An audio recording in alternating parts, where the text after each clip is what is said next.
My mom would be at all my sporting events. Let's say I was playing football, okay?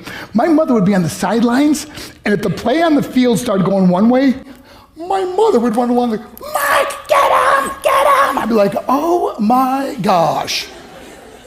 I'd get in the huddle with the other guys, they go, Mark, is that your mother? I go, no, I never saw her before in my life. See, the greatest gift my mother ever gave me, she believed in me. I have overdosed on drugs on 3 occasions where I should have been dead. But I believe I was kept here for a reason. You show me your friends, I will show you your future. How do I know this? I hung out with losers, and I became the biggest loser of them all because I gave up everything I dreamt about as a little boy because of who I chose to surround myself with. My friends would drive me home at 2, 3, 4 in the morning. We'd be drunk and high, laughing in the car. We'd pull up in front of my house in New York. They go, Mark, the light's on. I go, oh man, my mother's up. See, my mom wouldn't go to bed until she knew her son was still alive. I'd walk in, she'd say, hi Mark, how was your night? I go, it was good, Mom, I'm just gonna go to bed. She goes, can I talk to you for a minute? I go, Mom, I'm tired, I'm just gonna go to bed. She goes, Mark, I haven't seen you all day and all night. Can I please talk to you? I said, man, just leave me alone. You bug me. I'd slam my bedroom door on the one person who believed in me. I was on a worldwide tour and we were wrestling overseas in Japan.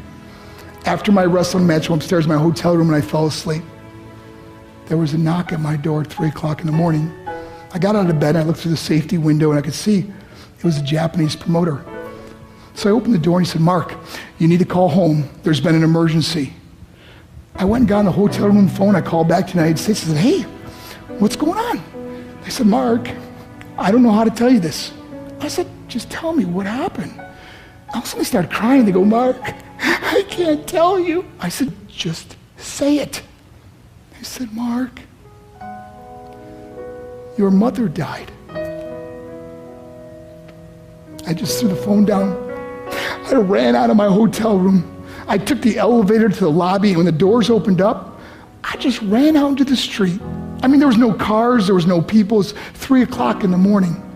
And I walked down the middle of a street in Hiroshima, Japan, and I remember looking up and just saying, Mom, I am so sorry. I flew home for her funeral, and I was so nervous to walk up to her casket, so I just stood way in the back.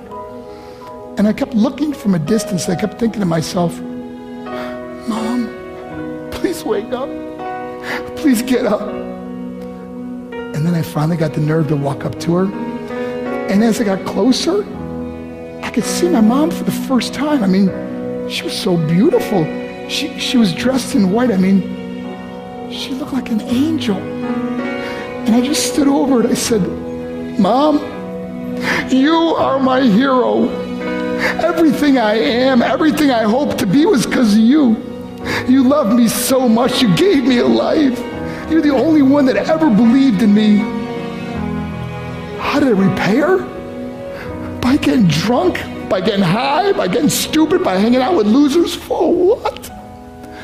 All she ever wanted to do was talk to me. I wish I could talk to you now, Mom. I wish you could see what I'm doing. Why couldn't I have been a better son? We are defined by our choices.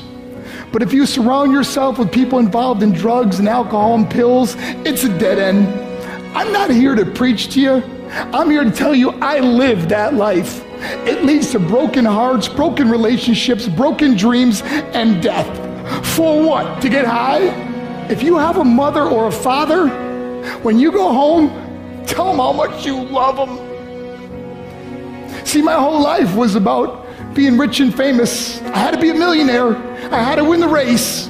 I had to win the race at the expense of my marriage, my family, my friends. For what?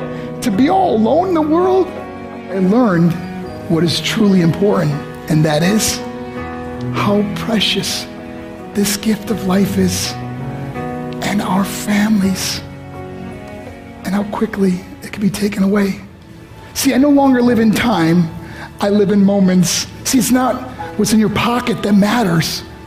It's what's in your heart that truly matters. Love Love is just a word until somebody comes along and gives it meaning. You're the meaning.